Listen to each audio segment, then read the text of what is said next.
अयांश, आज कौन सा डे है? आज है संडे और अयांश उठकर देख रहा था क्या? कार्टून। नहीं, अब चलो सुबह हो गई है, अब हम तुम्हारा मुंह धो देते हैं। आओ चलो, आओ चलो गोदी आओ। अब क्या करना है? अच्छा, दूसरा गाड़ी मतलब इसको ही चाहिए, ये वाली गाड़ी, ये वाली लोगे तो तुम उसको तोड़ दे रहे हो बच्चों, तुम उसको तोड़ दे रहे हो। दो हाँ चलो चलो, दे रहे हैं रुको। अपना वाटर टैंक। चलो कहाँ खेलोगे? हाँ चलो चलो तो वहाँ खेलो बाहर। हम्म।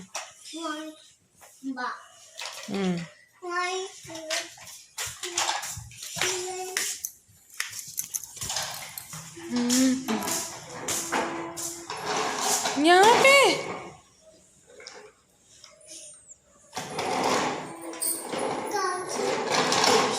हाँ वही तो। कौन कैसा है क्या मतलब?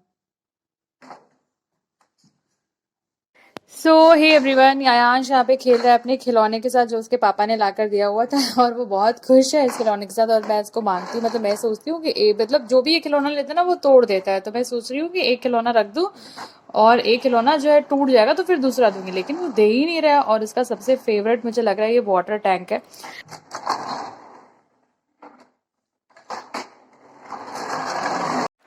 So hello everyone, hello YouTube family, आप सबको हमारी तरफ से हैप्पी होली। और अयांश अभी जस्ट सो के उठा है और इसने सोके का केस ने सोकर दूध मतलब उठकर जो है वो दूध पिया हुआ है। और कल के ब्लॉग से आज के ब्लॉग को मैं कंटिन्यू कर रही हूँ। तो मैं सोच रही थी कि यार अब अयांश जो है वो 2.5 ईयर का हो गया है, तो फिर इसको प्ले स्कूल में डालना चाहिए, क्योंकि घर पे इतना टाइम तो दे नहीं पाते, क्योंकि अभी खुद हम अपनी पढ़ाई में फोकस कर रहे हो। और मान लीजिए 1 घंटा निकालते भी है तो 1 घंटे में क्या कहते हैं कि मतलब बुक्स वगैरह जो जैसे कि बच्चों की बुक्स नहीं आती है वो सारी चीजें तो मैं अयांश को पढ़ा देती हूँ। बाबू गिर जाओगे, देखो ऊपर आ, ऊपर आ। और अयांश ने होली नहीं खेली है क्योंकि ना मुझे होली खेलना पसंद है और बच्चों को वैसे भी कलर से जो है दूर ही रखना चाहिए। बेटा दूध नहीं पिया है? सुंदरी दूध नहीं पिया है? तो मैंने बनाया हुआ है, मतलब आज तो वैसे होली है तो मैंने कल बनाया था जिसका मैं ब्लॉग नहीं बना पाई थी। जो प्ले स्कूल का जो सिलेबस होता है ना वो मैंने नोट कर कर रख लिया हुआ है। और उस हिसाब से मतलब पहले मैंने ये सोचा था कि प्ले स्कूल भेजूंगी, फिर मैंने सोचा कि यार अभी तो इसने मतलब इसकी उतनी सुसु और पॉटी ट्रेनिंग उतनी अच्छी है नहीं कि मैं इसको प्ले स्कूल भेज पाऊँ। और प्ले स्कूल जाने में मतलब हमारी सिटी भी बहुत मतलब उतनी डेवलप नहीं है कि प्ले स्कूल में आपको खाना वगैरह सब मिलेगा, क्योंकि बड़े बड़े शहरों में मैंने सुना है कि प्ले स्कूल में खाना वगैरह सब मिलता है। तो इसलिए मैंने यूट्यूब पे काफ़ी सारे रिसर्चेस की जहाँ से मुझे प्ले स्कूल का सिलेबस मिल गया और उस सिलेबस को मैंने नोट डाउन कर लिया। वो सिलेबस मैं आपसे भी शेयर करूँगी। तो मैं सोच रही हूँ कि उसी हिसाब से कल परसों से मैं अयांश को भी अपने साथ साथ जो है वो पढ़ाना मतलब शुरू कर दूँ। ठीक है, मतलब एक सिलेबस प्रॉपर सिलेबस से पढ़ाना जो है वो शुरू कर दूँ। वरना और भी तो यार घर में सब बच्चों को पढ़ाते हैं ABCD 1 2 3 4। तो देखते हैं कि कितना सक्सेसफुल होता है ना। तुम कुछ बोलना चाहोगे? ये क्या कर रहे हो? तो सुबह सुबह क्या खाए हो? दही बड़ा खाए हो? सुबह अयांश ने खाया है दही बड़ा, और क्या खाए थे? नमक पारा, और क्या कहते हैं? वो कहते चॉकलेट खाया है इसने, और कुछ नहीं खाया? नहीं? तो चलिए मैं आपको अपना वो सिलेबस जो मैंने बनाया ना वो मैं आपको दिखा देती हूँ, क्योंकि फिर इसके बाद थोड़ा सा बिजी हो जाएंगे, लोग आएंगे। तो चलिए दिखाते हैं। तो यहाँ है सिलेबस फॉर प्ले ग्रुप, ये मैंने नोट डाउन किया था, जिसमें कि रीडिंग है। रीडिंग में A to Z जो है वो रीडिंग करवानी, वैसे भी नॉर्मली हम करवाते हैं घर पे। फिर राइटिंग है, राइटिंग में स्टैंडिंग लाइन है, स्लीपिंग लाइन है और अल्फ़ाबेट्स है। तो स्टैंडिंग लाइन, स्लीपिंग लाइन और ये जो अल्फ़ाबेट्स लिखवाना है इस अब ये देखो मैं पढ़ाई की बात कर रही हूँ तो अभी अपना बुक मांगा है, तो इसकी बुक जो है वो यहाँ पे रखी हुई है, नंबर्स, और ये वाली भी है। इसको मैं सोने से पहले इसको पढ़ाती हूँ लोग। हाँ जाओ। तो देखिए इसको ये पता है कि पढ़ाई होती है, मतलब पढ़ाई नाम की कुछ चीज होती है, क्योंकि ये मुझे पढ़ते हुए देखता है। तो रुको बाबू।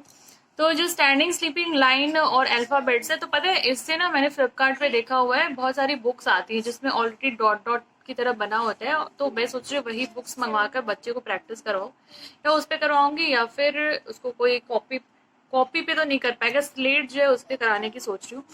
फिर उसके बाद देखिए नंबर्स दिया है, नंबर में ओरल काउंटिंग 1 to 10 सिखाना है, फिर राइटिंग में 0, 1, 4 और 10, सिर्फ ये 4 अच्छे से सिखाना है। रुको बेटा रुको।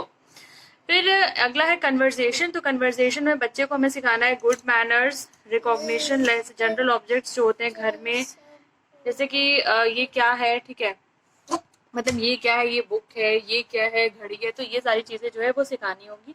फिर जीके है, जीके में जो भी बुक्स आती है ना बच्चों की, जिसमें कि fruits, vegetable, birds, colours, parts of body, ये सारी चीजें दिए होते हैं, तो वो बुक्स मैंने ऑलरेडी मंगवा ली है, तो वो। फिर राइम्स सिखानी है, तो राइम्स तो मतलब ये खाना जब खाता है तो पोएम वगैरह जो है वो ऑन कर देते हैं, तो उसे सिखा देते हैं। और फिर एक स्टोरी है, स्टोरी मैं कभी नहीं सुनाती हूँ, तो वो नई चीज है जो मुझे इम्प्लीमेंट करनी होगी। उसके बाद है ड्राइंग, कलरिंग एंड क्राफ्ट, ये भी अभी मैंने स्टार्ट नहीं किया, तो ये एक मेरे लिए नई चीज है, तो देखते हैं कितना हो पाता है। बाकी मैं अपनी बात करूँ तो अभी मतलब अभी जब से बीपीएससी ट्री 3.0 का एग्जाम कैंसिल हुआ है, तब से कोई क्लास मैंने नहीं की है। आज से मतलब होली बीत जाएगी फिर शुरू करेंगे क्लास, एक एक सर की क्लास करना, क्योंकि जब मैंने बैच किया था ना तो प्रॉपर तरीके से मैंने लेक्चर्स भी नहीं सुना था, मतलब जल्दी जल्दी जल्दी उस टाइम था। रुक, क्या चाहिए? तो बुक तो दे दिए तुमको, अब वो वाली भी बुक चाहिए, देखो ये वाली भी बुक चाहिए, लो अब देखो अब जाएगा ये। तो बस ये है कि फ्री हो जाएंगे फिर एक करके करेंगे। और अगर इस बार सेंटर अगर दूर दे दिया ना तो मैं नहीं जाने वाली हूँ, मैं पहले आपको बता दे रही हूँ, क्योंकि ऑलरेडी जाने में मेरे 11,000 रुपए जो है वो खर्च हो गए हैं और फिर नहीं कर सकते हैं। और क्योंकि मेरा बच्चा है तो यार छोड़ के बच्चे को जा भी नहीं सकते, मतलब ट्रेन बस ऑप्शन है, बस बच्चे को लेके एग्जाम टाइम में ट्रेन बस, क्योंकि जब भी आएगा सेंटर तो वो ऐसे ही है ना कि 2 दिन पहले आपको बताएगा, 3 दिन पहले बताएगा, ऐसे करके। तो देखिए अगर सेंटर मेरा बहुत दूर जाएगा तब तो मैं एग्जाम नहीं दूंगी, प्रिपरेशन तो मेरी ऑलरेडी चल रही है। बाकी कुछ सुपर टेट से रिलेटेड नई नियमावली जो है वो आई है, तो बात यह है कि वो सिर्फ आई है, मतलब उस पर चर्चा चल रही है, फाइनल नहीं हुआ है, जिसमें कि कुछ चीज़ें जो मैंने सुनी थी कि उसमें इंटरव्यू होगा 10 मार्क्स का होगा, और जो पेपर होगा ना वो ऑब्जेक्टिव टाइप नहीं होगा, उसमें रिटन होगा, ठीक है।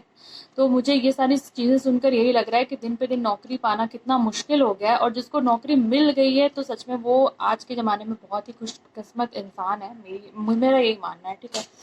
और मेरा ये भी मानना है कि अगर आपकी एज हो गई है, ठीक है, तो आप सिर्फ सरकारी नौकरी के भरोसे आपको नहीं बैठना है, आप कोई ना कोई प्राइवेट जो है स्कूल जो है वो आपको ज़रूर ज्वाइन कर लेना है, बिकॉज बेरोजगार बैठने से अच्छा है कि आप कुछ कमाएं और फिर उसके साथ साथ प्रिपरेशन करें। तो क्या कर रहे हो? ये देखो ये क्या कर रहा है।